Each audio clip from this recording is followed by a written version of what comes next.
Meditation के process में उतरते चले जाना। बाहर की दोनों पलकें मूंदते ही भीतर की ओर मुड़ जाना। तुम भीतर के नेत्र हो जाना, शिव नेत्र हो जाना।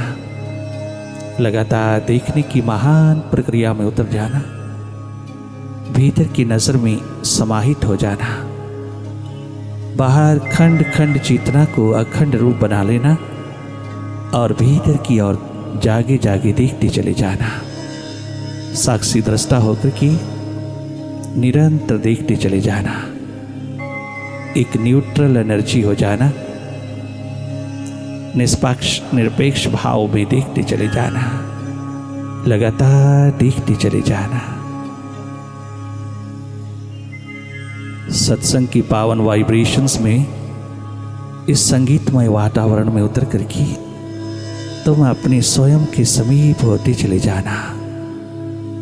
स्वयं से दूर रहना ही एकमात्र दुख है और स्वयं के समीप आना ही एकमात्र महासुख है। स्वयं से दूर रहना ही पाप है और स्वयं के निकट रहना, स्वयं में रहना, यही एकमात्र पुण्य है। जागे जागे देखती रहना भीतर की गति को। तुम्हारे सामने भीतर जो भी घटित हो रहा है उसको देखते चले जाना। कितना भी घना अंधेरा हो भीतर, या कहीं प्रकाश की किरण तुम्हारे हाथ लग जाए, तुम दोनों स्थितियों को देखते चले जाना। भीतर सन्नाटा है, कुछ भी नहीं है, उस नथिंगनेस को भी तुम देखते चले जाना। लगातार तुम देखने की प्रक्रिया में रहना। तुम जागना। भीतर की राहों पर तुम प्रतीक्षारत रहना। तुम इंतजार की घड़ियों में रहना।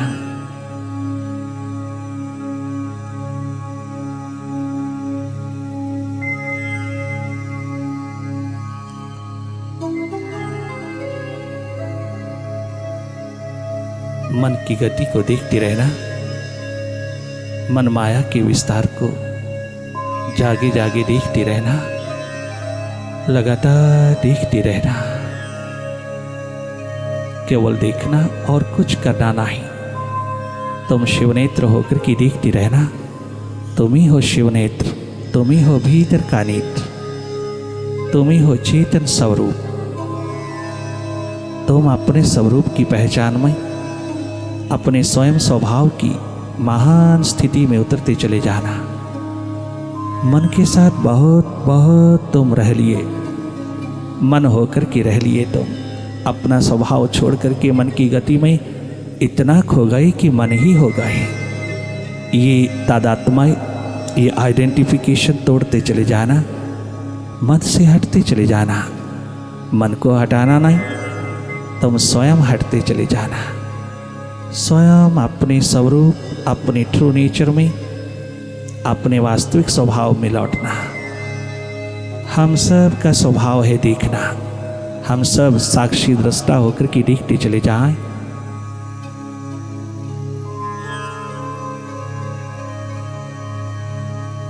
भीतर जो भी दिखाई दे रहा है उसको देखते चले जाना। भीतर के अंधेरे सन्नाटे शायद तुमको तुम्हारे केंद्र की ओर पहुंचाने के लिए हैं। तनिक मात्र भी घबराना नहीं। कछु दिखाई दे ना दे, कैसा भी दिखाई दे, अपने आप स्वतः जो दिखाई दे रहा है केवल उसी को देखना। अपने भीतर को खाली करते चले जाना। गैर जरूरी विचारों से, गैर जरूरी ख्यालों से, गैर जरूरी दौड़ से अपने आप को भीतर खाली करते चले जाना। मेडिटेशन तुझको तेरे स्वभाव की याद दिलाती है, तुझको स्वस्थ पूर्ण, प्रेम पूर्ण बनाती चली जाती है। जो जो तुम मन से हटते हो तुम स्वस्थ होते चले जाते हो।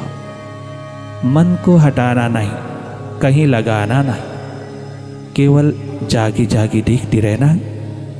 इसकी हर अदा को देखते रहना, इसके प्रसार को, इसके बिखराव को देखते चले जाना। अनेकों बार तुम मन के साथ हो जाओगे, खो जाओगे इसमें, अनेकों बार तुम्हारी आइडेंटिफिकेशन हो जाएगी, परंतु पुनः पुनः वापस लौटना, पुनः पुनः तुम अपने स्वभाव में आना, तुम सेल्फ रिमेम्बरेंस में, तुम अपने स्वयं की सुरती में, स्वयं की स्मृति में लौटना, लगातार देखते चले जाना।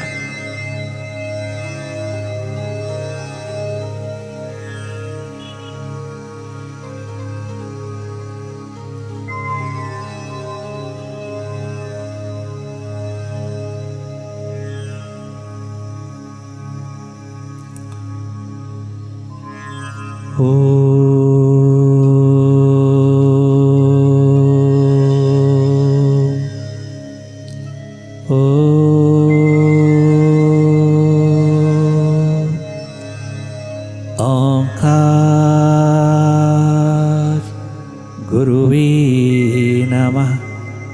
ओम गुरुवे नमः। ओंकार गुरुवे नमः।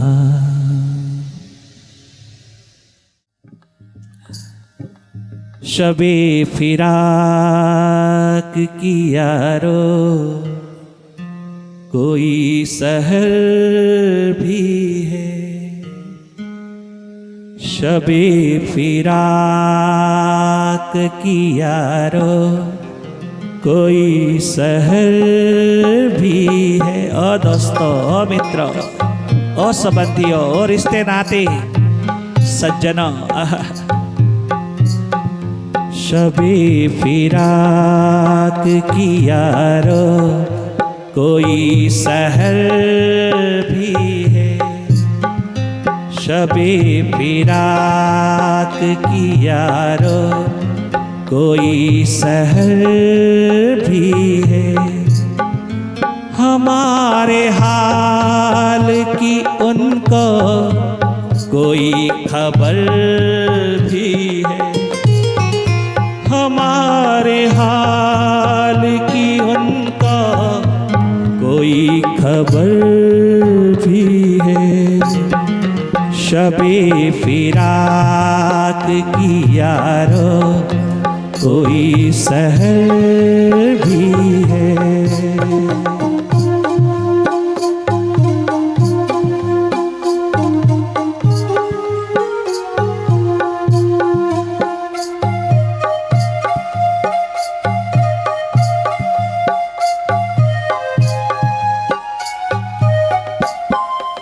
कलकत्ता शहर में रहने वाली प्यारी निवासियों, नगर निवासियों, दोस्तों, मित्रों, रिश्तेदारियों के अंदर उतरे हुए तमाम संबंधियों, सबकी ओर इशारा करके कहते हैं नरेन, जो दिल की बात समझ ले फकत निगाहों से, जो दिल का दर्द समझ ले फकत निगाहों से, जो दिल का दर्द समझ ले फकत निगाहों से। तमाम शहर में ऐसी कोई नजर भी है, तमाम शहर में ऐसी कोई नजर भी है, तमाम शहर में ऐसी कोई नजर भी है। शबे फिराक की यारो कोई सहर भी है, शबे फिराक की यारो कोई सहर भी है।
एक शख्स का दावा है पारसाई का, हर एक शख्स का दावा है पारसाई का।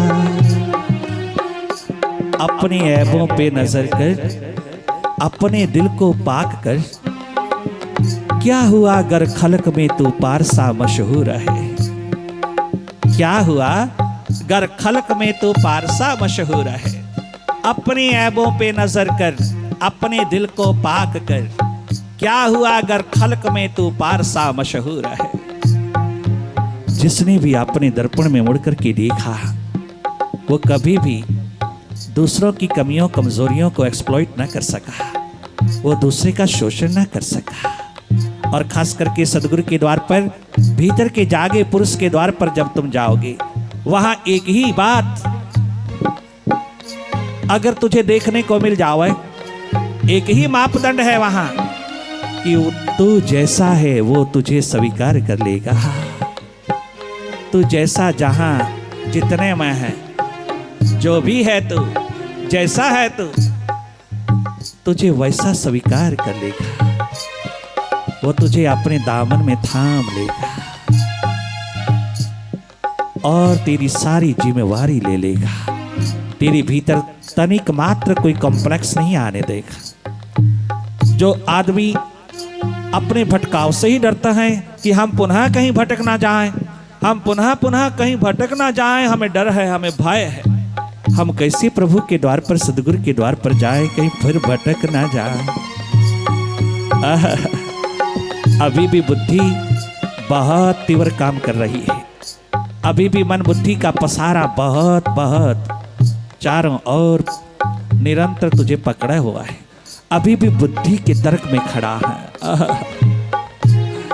कितनी बार भी गिरना हो, कितनी बार ही भटकना हो, कितनी बार भटकावा है, सब भटकाव तुझको भगवत्ता की ओर बढ़ाते चले जाते हैं। ये जागे पुरुष जानता है। तेरे भटकाव में, तेरी बिगड़ी में, तेरे पतन में, किसी प्रकार की भी तेरी गिरावट में वो तनिक मात्र परेशान नहीं होता। वो जानता है, वो स्वयं भी इन मार्ग पर चलता हुआ कहीं भटका है, भटक के पहुंचा है वहां। वो भी कहीं गुनाह करता हुआ पहुंचा है। वो भी कहीं गुण, सदगुण, दुर्गुणों का रूप बनकर की मार्ग से गुजरता चला गया है। वो भी उन मार्गों पर अनेकों बार गिरा है, गिर कर उठा है, गिर कर संभला है, तब कहीं जाकर के स्पिरिचुअल मास्टर हुआ है। वो उन राहों को अच्छी तरह जानता है जिन राहों पर कोई दीवाना चलता है। वो उन राहों से गुजर के गया है, वो उन राहों को लांघ कर के गया है। वो उस तमाम राहों का अनुभव लेकर के खड़ा है। वो जानता है भटकाव आते हैं, पतन होता है, गिरावट आती है, किंतु पुनः उठना है, पुनः उसके दामन में अपने आप को सौंपते चले जाना। अपना संकल्प, अपना समर्पित भाव निरंतर बांधे रखना, कभी साहस नहीं छोड़ना। ये मलमैल, ये कीचड़ विकारों की वो स्वयं धोता चला जाएगा। तुम उसके दामन को थामे रखना। ये उपकार सदगुरु का है, ये कृपा एकमात्र मुर्शिद की है, एकमात्र सदगुरु की है। याद रखना, कितनी प्रार्थनाएं उठा लेना प्रभु की, परमात्मा के द्वार पर कितनी हजारों लाखों प्रार्थनाएं उठा लेना, परंतु तुझे सब्र नहीं आएगा, तू संतुष्ट नहीं हो पाएगा, तू तृप्त नहीं हो पाएगा, तुझे कहीं कोई दिशा नहीं मिल पाएगी। कितना भी कह लेना, कितना भी गुजर लेना, उसके द्वार पर तुझे संतुष्टि नहीं मिलेगी। एकमात्र सदगुरु का द्वार, एकमात्र उसका सानिध्य ही इतना सहज, सरल और साकार रूप में है, जहां तू अपने आप को उड़ेल सकता है, जहां तू अपने आप को खोल सकता है, जहां तेरी छोटी सी पुकार भी परमात्मा का रूप बनती हुई तुझे दिखाई देती है, जहां तेरी प्यास को बढ़ावा मिलता चला जाता है, जहां तेरा दर्द दीवानगी का रूप बनकर के उस दयालु के द्वार पर दस्तक देता चला जाता है। धन्य धन्य होता है तू जब तू सदगुरु के द्वार में उतर आता है, जो कभी भी तुझको अपनी नजरों से गिराएगा नहीं, जो कभी भी तुझको पतन के राह पर उतारेगा नहीं। तू कितना भी गिर जाए तो भी उठा उठा करके अपनी छाती से लगाता चला जाएगा, बशर्ते कि तू अपने आप में सर्वांग रूप में तू अपने आप को खोलता चला जाए, कछु छिपाए ना, तनिक मात्र भी भयभीत ना होए। अपना हृदय खोलता चला जाना, अपनी तिजोरी भीतर की खोलती चले जाना। जो जो भी अवगुण का भंडार तेरे भीतर है वो सब खोल देना, और तुम सरल सहज निर्भर होकर के उसके चरणों से लगे रहना।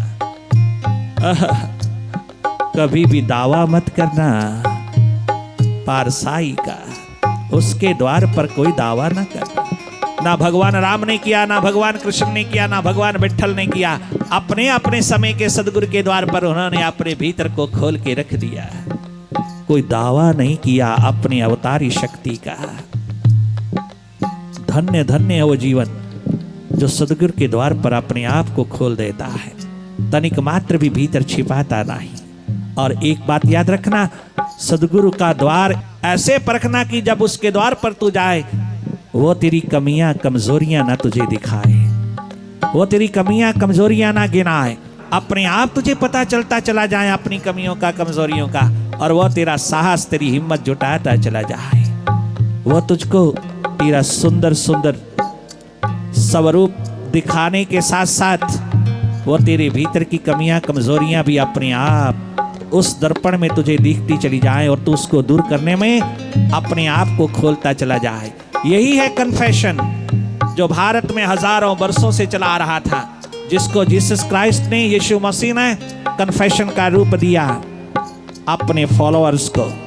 वो भारत की संस्कृति से ही लेकर के गया, अवतारों गुरुओं की महान धरती से ही लेकर के उन्होंने जेरूसलम के अंदर ये आवाज लगाई कन्फेशन की, जो यहूदियों को स्वीकार नहीं हुई। इसीलिए फांसी के तख्ते पर चढ़ा दिए गए, क्रॉस पे चढ़ा दिए गए, किंतु क्योंकि कुछ विदेशी लगा उनको, कछु विदेशी लगा, उनके शास्त्रों में ऐसा नहीं है। इसलिए उन्होंने देखा कि इसकी तमाम वाणी में किसी प्रकार का सामंजस्य नहीं है, किसी भी प्रकार का सम्मिश्रण नहीं है अपने विचारों के साथ। उन्होंने कुछ विदेशी देखा उसके विचारों में, उसके अनुभव में, इसलिए सूली पे चढ़ा दिए गए। वो समय से पहले हो गए, समय से पहले क्रांति उतर आई उनके जीवन में, इसलिए स्वीकार नहीं हुए, फांसी के तख्ते पर चढ़ा दिए गए। भले फांसी के तख्ते पर चढ़ा दिए गए, क्रॉस पर चढ़ा दिए गए, किंतु वह क्रूसिफिक्शन आज धरती के कण कण में उनके अस्तित्व को जता रही है, उनके अस्तित्व को आबाद चारों दिशाओं में, दसों दिशाओं में करती चली जा रही है। वो कभी मरे नहीं जिन्होंने इस महान रहस्य को समझा कि ये शल्य, ये कांटा भीतर से निकाल करके फेंक दे, नहीं तो आखिरी दम तक तुझे ये कष्ट दुख देता रहेगा। अपना अहंकार अभिमान एक तरफ रख करके अपने हृदय को खोल दे अपने गुरु के द्वार पर। वही है एकमात्र माध्यम जहां सिर पटक करके तू अपना आप निर्भर कर सकता है, स्वच्छ कर सकता है, शल्य रहित कर सकता है, तमाम कांटों से स्वतंत्र होकर के तो सुखमय और सर्वांग सुखी होकर के जी सकता है। एकमात्र परमात्मा का साकार स्वरूप है सदगुरु, और वो सदगुरु वही है जिसके द्वार पर किसी प्रकार की डिस्क्रिमिनेशन ना हो, किसी प्रकार का भी तेरे भीतर कॉम्प्लेक्स ना पैदा हो। तेरे कॉम्प्लेक्स को धोता चला जाए, तुझे प्रेम पूर्ण बनाता चला जाए, उसकी कठोरता में भी करुणा का अनुभव होए तुझे, उसकी तमाम प्रकार की कठोरता में भी तुझको उसकी करुणा, दया, कृपा का अनुभव होए, ऐसी नजर तुझे वो प्रदान करता चला जाता है। बहुत सुंदर कहा नरेंद्र ने, अरे दुनिया वालों,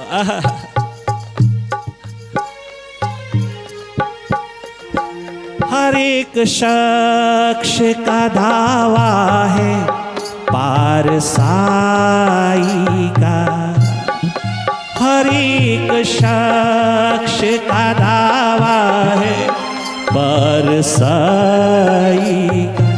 मैं किस व्यक्ति के आगे बैठ करके अपना दर्द खोलूं?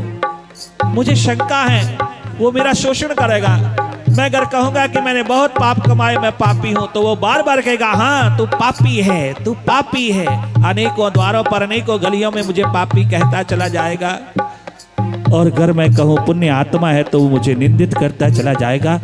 वो मेरे अहंकार अभिमान का प्रचार करता चला जाएगा। हर ओर से मुझको लताड़ता चला जाएगा। हर एक इंसान अपने आप को पारसाई का रूप कहता है।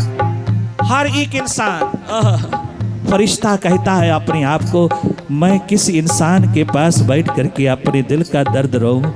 ऐसा कोई बशर, ऐसा कोई व्यक्ति, ऐसा कोई आदमी इस धरती पर मिल जाए जिसके द्वार पर मैं अपना हृदय खोलूं और मैं सदा के लिए निर्भर हो जाऊं, मैं सदा के लिए परमात्मा के योग्य हो जाऊं।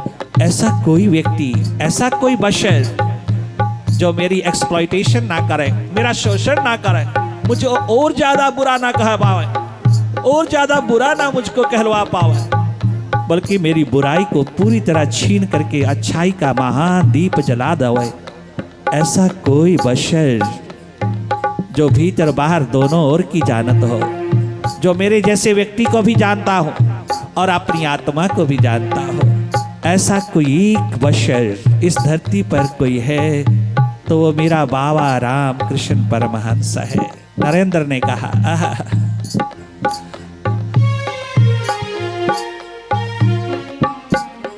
हर एक शख्स का दावा है पारसाई का, हर एक शख्स का दावा है पारसाई का।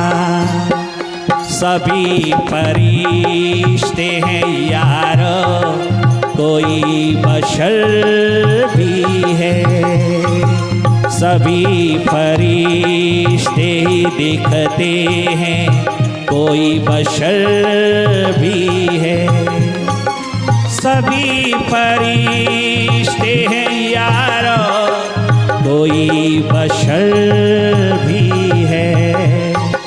सभी फरिश्ते हैं यारो, कोई बशर भी है। हमारे हाल की उनको कोई खबर भी है। हमारे हाल की उनको कोई खबर भी है।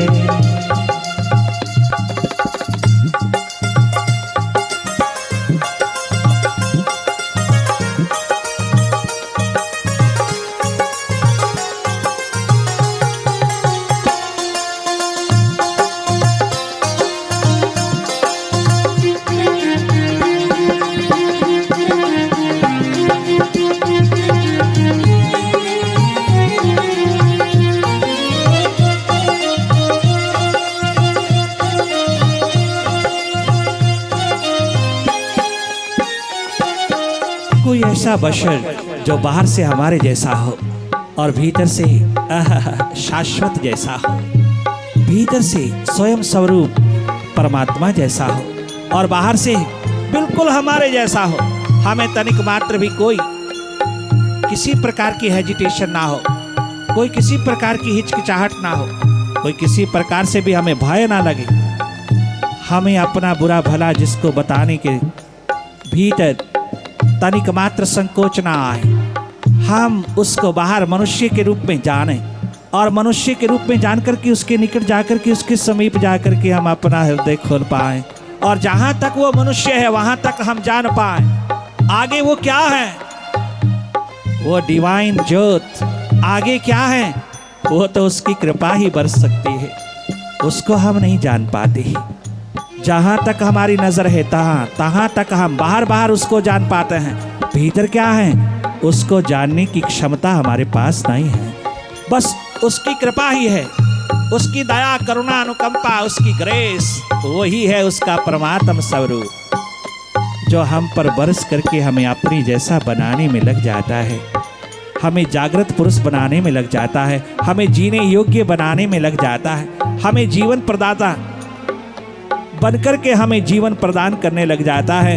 ये उसकी ग्रेस है। वो अंदर से क्या है, वो भीतर से क्या है, वो उसकी ग्रेस बनकर के उतरता है, उसकी कृपा बनकर के उतरता है, जो हमारे समझ से बाहर है। ऐसा कोई बशर मिल जाए तो जिंदगी को तनिक मात्र भी दाएं बाएं ना खिलाना, दाएं बाएं ना फेंकना, दाएं बाएं ना जीना, एकदम उसके चरणों से लग कर के जीवन की आभा को, प्रतिभा को उपलब्ध होना, जीवन ज्योत जगा लेना। ऐसा अवसर फिर बार बार हाथ नहीं लगेगा। धन्य धन्य है नरेंद्र, 18 वर्ष की आयु में दाएं बाएं सब प्रकार की प्रायोरिटीज को छोड़ करके बाबा के चरण पकड़ लिया, और बाबा के चरण पकड़ करके यही कहता है,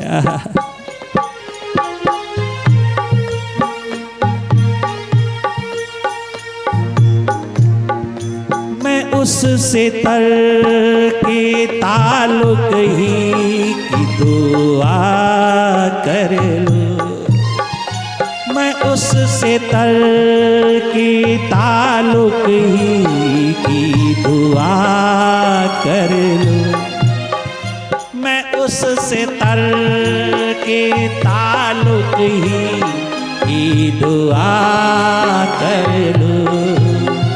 शर्त ये कि उस दुआ में कोई असर भी है, सवाल ये कि उस दुआ में कोई असर भी है, सवाल ये मेरी दुआ में कोई असर भी है। बाहर नरे गजब गजब गजब।